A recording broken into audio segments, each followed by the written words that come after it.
En Siberia, a orillas de un ancho río que discurre por tierras desiertas, hay una ciudad, uno de los centros administrativos de Rusia. La ciudad contiene una fortaleza, y la fortaleza, una prisión. En este presidio está desde hace 9 meses el condenado a trabajos forzados de la segunda categoría Rodion Raskolnikov. Cerca de año y medio ha transcurrido desde el día en que cometió su crimen. La instrucción de su proceso no tropezó con dificultades. El culpable repitió su confesión con tanta energía como claridad, sin embrollar las circunstancias, sin suavizar el horror de su perverso acto, sin alterar la verdad de los hechos, sin olvidar el menor incidente. Relató con todo detalle el asesinato y aclaró el misterio del objeto encontrado en las manos de la vieja, que era, como se recordará, un trocito de madera unido a otro de hierro. Explicó cómo había cogido las llaves del bolsillo de la muerta y describió minuciosamente tanto el cofre al que las llaves se adaptaban como su contenido. Incluso enumeró algunos de los objetos que había encontrado en el cofre. Explicó la muerte de Lisbeth, que había sido hasta entonces un enigma. Refirió cómo Koch, seguido muy pronto por el estudiante, había golpeado la puerta y repitió palabra por palabra la conversación que ambos sostuvieron. Después él se había lanzado escaleras abajo, había oído las voces de Mikolka y Mitri y se había escondido en el departamento desalquilado. Finalmente habló de la piedra bajo la cual había escondido, y fueron encontrados los objetos y la bolsa robados a la vieja, indicando que tal piedra estaba cerca de la entrada de un patio del Boulevard Voznesensky. En una palabra, aclaró todos los puntos. Varias cosas sorprendieron a los magistrados y jueces instructores, pero lo que más les extrañó fue que el culpable hubiera escondido su botín sin sacar provecho de él, y más aún, que no solamente no se acordara de los objetos que había robado, sino que ni siquiera pudiera precisar su número. Aún se juzgaba más inverosímil que no hubiera abierto la bolsa y siguiera ignorando lo que contenía. En ella se encontraron 317 rublos y 3 piezas de 20 kopecks. Los billetes mayores, por estar colocados sobre los otros, habían sufrido considerables desperfectos al permanecer tanto tiempo bajo la piedra. Se estuvo mucho tiempo tratando de comprender por qué el acusado mentía sobre este punto, pues así lo creían, habiendo confesado espontáneamente la verdad sobre todos los demás. Al fin algunos psicólogos admitieron que podía no haber abierto la bolsa y haberse desprendido de ella sin saber lo que contenía, de lo cual se extrajo la conclusión de que el crimen se había cometido bajo la influencia de un ataque de locura pasajera. El culpable se había dejado llevar de la manía del asesinato y el robo, sin ningún fin interesado. Fue una buena ocasión para apoyar esa teoría con la que se intenta actualmente explicar ciertos crímenes. Además, que Raskolnikov era un neurasténico quedó demostrado por las declaraciones de varios testigos, el doctor Sosimov, algunos camaradas de universidad del procesado, su patrona, Nastasia. Todo esto dio origen a la idea de que Raskolnikov no era un asesino corriente, un ladrón vulgar, sino que su caso era muy distinto. Para decepción de los que opinaban así, el procesado no se aprovechó de ello para defenderse. Interrogado acerca de los motivos que le habían impulsado al crimen y al robo, respondió con brutal franqueza que los móviles habían sido la miseria y el deseo de abrirse paso en la vida con los 3.000 rublos como mínimo que esperaba encontrar en casa de la víctima, y que había sido su carácter bajo y ligero, agriado además por los fracasos y las privaciones, lo que había hecho de él un asesino. Y cuando se le preguntó qué era lo que le había impulsado a presentarse a la justicia, contestó que un arrepentimiento sincero. En conjunto, su declaración produjo mal efecto. Sin embargo, la condena fue menos grave de lo que se esperaba. Tal vez favoreció al acusado el hecho de que, lejos de pretender justificarse, se había dedicado a acumular cargos contra sí mismo. Todas las particularidades extrañas de la causa se tomaron en consideración. El mal estado de salud y la miseria en que se hallaba antes de cometer el crimen no podían ponerse en duda. El hecho de que no se hubiera aprovechado del botín se atribuyó, por una parte, a un remordimiento tardío y, por otra, a un estado de perturbación mental en el momento de cometer el crimen. La muerte impremeditada de Lisbeth fue un detalle favorable a esta última tesis, pues no tenía explicación que un hombre cometiera 2 asesinatos habiéndose dejado la puerta abierta. Finalmente, el culpable se había presentado a la justicia por su propio impulso y en un momento en que las falsas declaraciones de un fanático, Nicolás, habían embrollado el proceso y cuando, además, la justicia no solo no poseía ninguna prueba contra el culpable, sino que ni siquiera sospechaba de él. Porfirio Petrovich había mantenido religiosamente su palabra. Todas estas circunstancias contribuyeron considerablemente a suavizar el veredicto. Además, en el curso de los debates se habían puesto en evidencia otros hechos favorables al acusado. Los documentos presentados por el estudiante Razumikine demostraban que, durante su permanencia en la universidad, el asesino Raskolnikov se había repartido por espacio de 6 meses sus escasos recursos, hasta el último kopek, con un compañero necesitado y tuberculoso.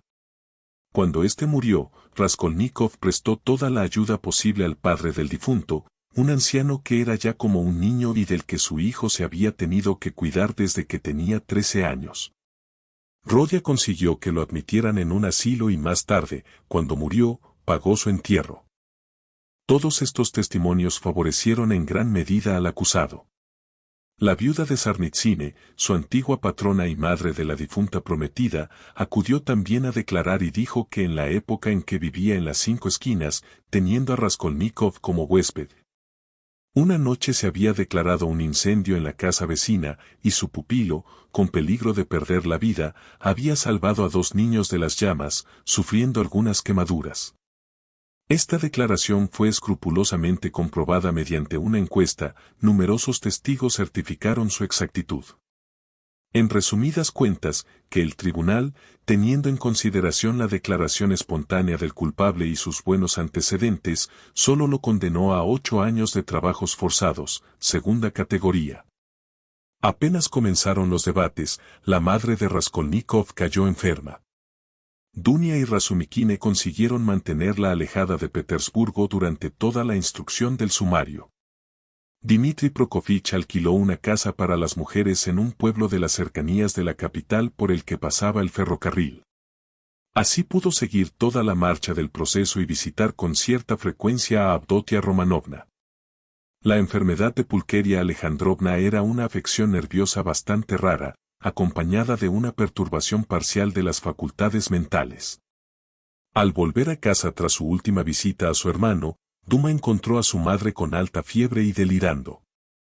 Aquella misma noche se puso de acuerdo con Razumikine sobre lo que debían decir a Pulcheria Alejandrovna cuando les preguntara por Rodia. Urdieron toda una novela en torno a la marcha de Rodion a una provincia de los confines de Rusia con una misión que le reportaría tanto honor como provecho. Pero, para sorpresa de los 2 jóvenes, Pulcheria Alejandrovna no les hizo jamás pregunta alguna sobre este punto. Había inventado su propia historia para explicar la marcha precipitada de su hijo. Refería llorando la escena de la despedida y daba a entender que solo ella conocía ciertos hechos misteriosos e importantísimos.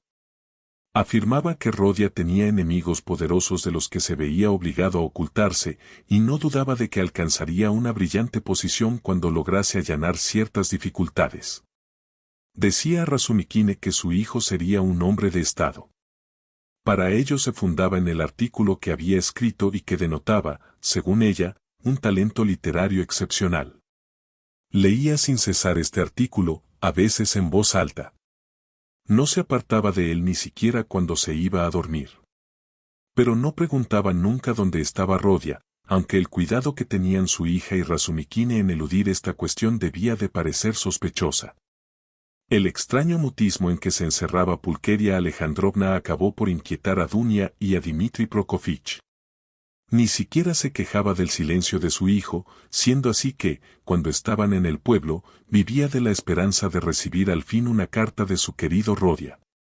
Esto pareció tan inexplicable a Dunia, que la joven llegó a sentirse verdaderamente alarmada.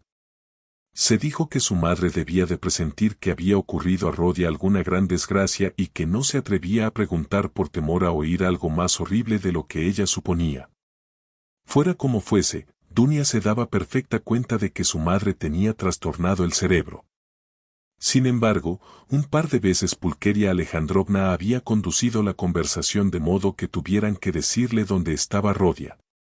Las vagas e inquietas respuestas que recibió la sumieron en una profunda tristeza y durante mucho tiempo se la vio sombría y taciturna. Finalmente, Dunia comprendió que mentir continuamente e inventar historia tras historia era demasiado difícil y decidió guardar un silencio absoluto sobre ciertos puntos. Sin embargo, cada vez era más evidente que la pobre madre sospechaba algo horrible. Dunia recordaba perfectamente que, según Rodia le había dicho, su madre la había oído soñar en voz alta la noche que siguió a su conversación con Svidrigailov. Las palabras que había dejado escapar en sueños tal vez habían dado una luz a la pobre mujer. A veces, tras días o semanas de lágrimas y silencio, Pulqueria Alejandrovna se entregaba a una agitación morbosa y empezaba a monologar en voz alta, a hablar de su hijo, de sus esperanzas, del porvenir. Sus fantasías eran a veces realmente extrañas. Dunia y Razumikine le seguían la corriente, y ella tal vez se daba cuenta, pero no por eso cesaba de hablar. La sentencia se dictó 5 meses después de la confesión del culpable. Razumikine visitó a su amigo en la prisión con tanta frecuencia como le fue posible, y Sonia igualmente. Llegó al fin el momento de la separación. Dunia y Razumikine estaban seguros de que no sería eterna. El fogoso joven había concebido ciertos proyectos y estaba firmemente resuelto a cumplirlos. Se proponía reunir algún dinero durante los 3 o 4 años siguientes y luego trasladarse con la familia de Rodia a Siberia, país repleto de riqueza que solo esperaba brazos y capitales para cobrar validez.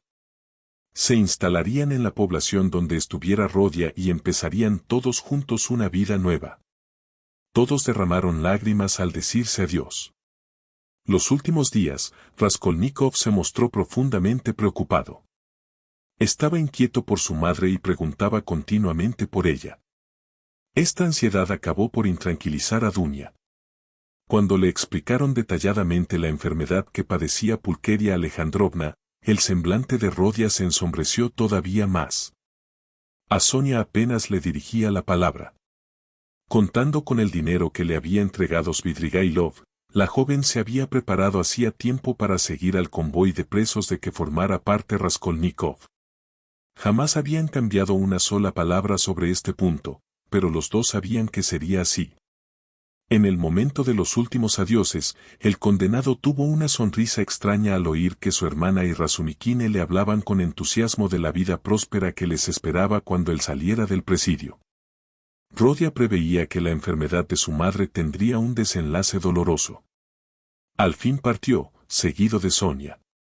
2 meses después, Dunetechka y Razumikine se casaron.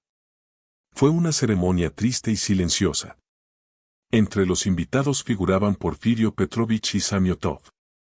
Desde hacía algún tiempo, Razumikine daba muestras de una resolución inquebrantable. Dunia tenía fe ciega en él y creía en la realización de sus proyectos. En verdad, habría sido difícil no confiar en aquel joven que poseía una voluntad de hierro. Había vuelto a la universidad a fin de terminar sus estudios y los esposos no cesaban de forjar planes para el porvenir. Tenían la firme intención de emigrar a Siberia al cabo de 5 años a lo sumo. Entretanto, contaban con Sonia para sustituirlos. Pulqueria Alejandrovna bendijo de todo corazón el enlace de su hija con Razumikine, pero después de la boda aumentaron su tristeza y ensimismamiento. Para procurarle un rato agradable, Razumikine le explicó la generosa conducta de Rodia con el estudiante enfermo y su anciano padre, y también que había sufrido graves quemaduras por salvar a 2 niños de un incendio. Estos 2 relatos exaltaron en grado sumo el ya trastornado espíritu de Pulqueria Alejandrovna. Desde entonces no cesó de hablar de aquellos nobles actos.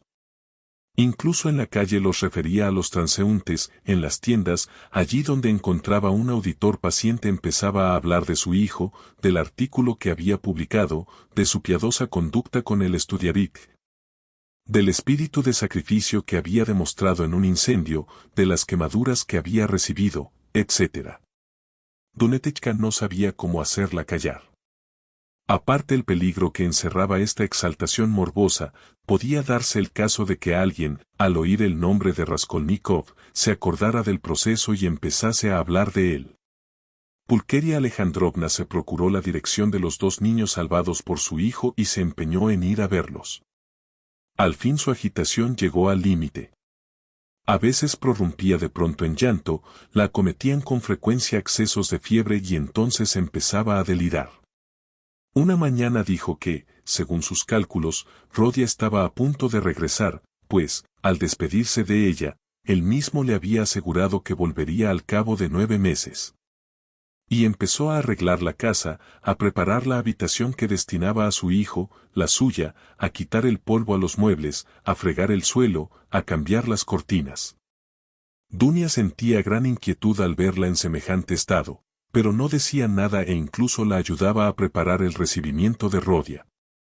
Al fin, tras un día de agitación, de visiones, de ensueños felices y de lágrimas, Pulqueria Alejandrovna perdió por completo el juicio y murió 15 días después.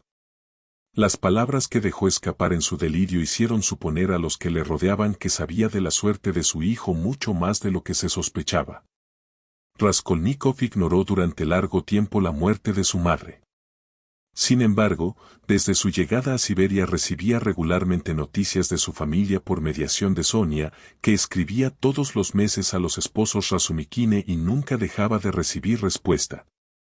Las cartas de Sonia parecieron al principio demasiado secas a Dunia y su marido. No les gustaban. Pero después comprendieron que Sonia no podía escribir de otro modo y que, al fin y al cabo, aquellas cartas les daban una idea clara y precisa de la vida del desgraciado Raskolnikov. Pues abundaban en detalles sobre este punto. Sonia describía tan simple como minuciosamente la existencia de Raskolnikov en el presidio. No hablaba de sus propias esperanzas, de sus planes para el futuro ni de sus sentimientos personales. En vez de explicar el estado espiritual, la vida interior del condenado, de interpretar sus reacciones, se limitaba a citar hechos, a repetir las palabras pronunciadas por Rodia, a dar noticias de su salud, a transmitir los deseos que había expresado, los encargos que había hecho. Gracias a estas noticias en extremo detalladas, pronto creyeron tener junto a ellos a su desventurado hermano, y no podían equivocarse al imaginárselo, pues se fundaban en datos exactos y precisos. Sin embargo, las noticias que recibían no tenían, especialmente al principio, nada de consolador para el matrimonio. Sonia contaba a Dunia y a su marido que Rodia estaba siempre sombrío y taciturno, que permanecía indiferente a las noticias de Petersburgo que ella le transmitía, que la interrogaba a veces por su madre. Y cuando Sonia se dio cuenta de que sospechaba la verdad sobre la suerte de Pulqueria Alejandrovna, le dijo francamente que había muerto, y entonces, para sorpresa suya, vio que Raskolnikov permanecía poco menos que impasible. Aunque concentrado en sí mismo y ajeno a cuanto le rodeaba, le explicaba Sonia en una carta, miraba francamente y con entereza su nueva vida. Se daba perfecta cuenta de su situación y no esperaba que mejorase en mucho tiempo. No alimentaba vanas esperanzas, contrariamente a lo que suele ocurrir en los casos como el suyo, y no parecía experimentar extrañeza alguna en su nuevo ambiente, tan distinto del que había conocido hasta entonces. Su salud era satisfactoria. Iba al trabajo sin resistencia ni apresuramiento, no lo eludía, pero tampoco lo buscaba. Se mostraba indiferente respecto a la alimentación, pero esta era tan mala, exceptuando los domingos y días de fiesta, que al fin aceptó algún dinero de Sonia para poder tomar té todos los días. Sin embargo, le rogó que no se preocupara por él, pues le contrariaba ser motivo de inquietud para otras personas. En otra de sus cartas, Sonia les explicó que Rodia dormía hacinado con los demás detenidos. Ella no había visto la fortaleza donde estaban encerrados, pero tenía noticias de que los presos vivían amontonados, en condiciones nada saludables y francamente horribles. Raskolnikov dormía sobre un jergón cubierto por un simple trozo de tela y no deseaba tener un lecho más cómodo. Si rechazaba todo aquello que podía suavizar su vida, hacerla un poco menos ingrata, no era por principio, sino simplemente por apatía, por indiferencia hacia su suerte. Sonia contaba que, al principio, sus visitas, lejos de complacer a Raskolnikov, lo irritaban. Solo abría la boca para hacerle reproches. Pero después se acostumbró a aquellas entrevistas y llegaron a serle tan indispensables que cayó en una profunda tristeza en cierta ocasión en que Sonia se puso enferma y estuvo algún tiempo sin ir a visitarle. Los días de fiesta lo veía en la puerta de la prisión o en el cuerpo de guardia, a donde dejaban ir al preso para unos minutos cuando ella lo solicitaba. Los días laborables iba a verlo en los talleres donde trabajaba o en los cobertizos de la orilla del Irtych. En sus cartas, Sonia hablaba también de sí misma. Decía que había logrado crearse relaciones y obtener cierta protección en su nueva vida. Se dedicaba a trabajos de aguja y como en la ciudad escaseaban las costureras, había conseguido bastantes clientes. Lo que no decía era que había logrado que las autoridades se interesaran por la suerte de Raskolnikov y lo excluyeran de los trabajos más duros. Al fin, Razumikine y Dunia supieron. Esta carta, como todas las últimas de Sonia, pareció a Dunia colmada de un terror angustioso, que Raskolnikov huía de todo el mundo, que sus compañeros de prisión no le querían, que estaba pálido como un muerto y que pasaba días enteros sin pronunciar una sola palabra. En una nueva carta, Sonia manifestó que Rodia estaba enfermo de gravedad y se le había trasladado al hospital del presidio.